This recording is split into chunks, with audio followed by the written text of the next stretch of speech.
Meron po akong isi-share sa inyo mga kabisi na dalawang bagay. Ang una po doon sa pag-share natin ng mga video or mga live. Pangalawa po ay doon sa pag-aakyat natin ng mga nagla-live or pag inaakyatan natin at tayo'y umaakyat. Ganyan. So doon po tayo mag-una sa live na umaakyat tayo. Alam ba ninyo mga kabisi na kung kayo po ang umaakyat doon sa live tapos may violations kayo, apektado po yung inaakyatan ninyo na live.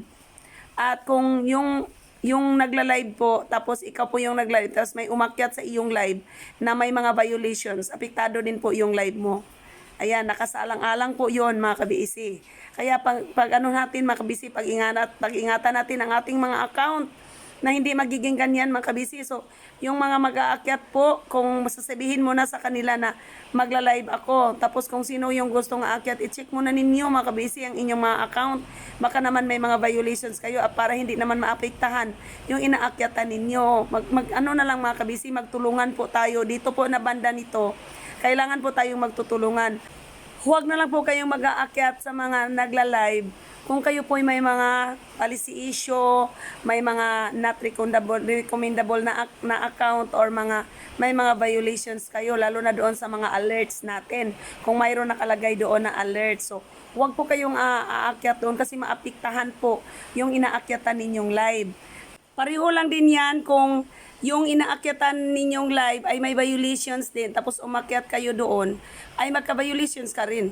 Kasi umakyat ka Ibig sabihin, matag ka doon. Kasi pagka mag-akyat ka kasi, malagay yung pangalan mo doon sa kanya na natag ka. So, mapunta mo din yung live mo doon kasi nakikita ka doon Kaya yan po mga kabisi, lalo na pag in-share ninyo yon. Pangalawa din po mga kabisi, kung kayo po ay nagsishare ng video or ng live, in-share ninyo sa inyong mga account. Ayan. So, kung sinare po ninyo yung mga video niyo, nilagay niyo sa inyong newsfeed or sa inyong wall, affected din po yung inyong account. So, nasakasalang-alang din po, nadihado po yung inyong account dahil nagsishare po kayo doon sa mga mayroon pong mga violations or mayroon pong mga policy issue. Kaya po mga kabisi, pag-iingatan natin yan. Kaya kung magsishare po kayo, titingnan muna ninyo yung account doon sa sinishare ninyo. Kung okay ba siyang i-share. Kasi lalo na pag hindi pa clean ang kanyang account. Kaya pag okay naman ang kanyang account, di okay na ninyong i-share. Kaya huwag kayong mag-share, basta lang kayo mag-share. Kasi epektibo daw po yung inyong mga account. Magka-violations, kung ano po yung nandoon sa kanya. Yung lalo na yung video na mismo, na hindi natin alam na nagka-violations pala yun.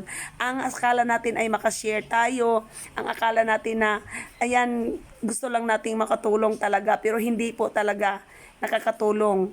No, kaya mag-iingat po tayo mga kabisi sa pag-share ng mga video, ng mga live, ng may mga violations, mga policy issues at mga alerts doon na not recommendable ang kanilang mga account, hindi nila na-i-erase tapos na-share natin kasi nagustuhan natin sila, ganyan. So, kaya po din po mga kabisi, sana maintindihan natin na hindi po tayo aakyat doon sa mga nagla-live na mga content creator na tayo po alam natin sa sarili nating account na hindi tayo recommendable, or tayo po alam natin sa sarili nating account na mayroon po tayong violations or policy issues. So, ayusin muna natin yon mga kabisi bago tayo mapasok-pasok doon sa mga nagla-live para naman ay makatulong din tayo doon sa kanila. Kung idol po natin yung mga pinasukan natin mga nagla-live, hindi na po tayo papasok doon mga kabisi. Manood na lang po tayo.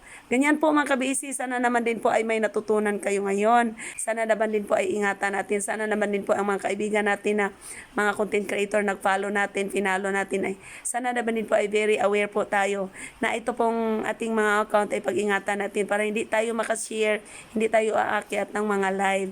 Ganyan po mga ka-BEC. Sana naman may natutunan kayo ngayon. Sana naman i-follow ninyo si Sonia Lagat. Sana naman may mag-subscribe na naman kay Sister Sonia BEC. Mag-love ka-BEC tayo.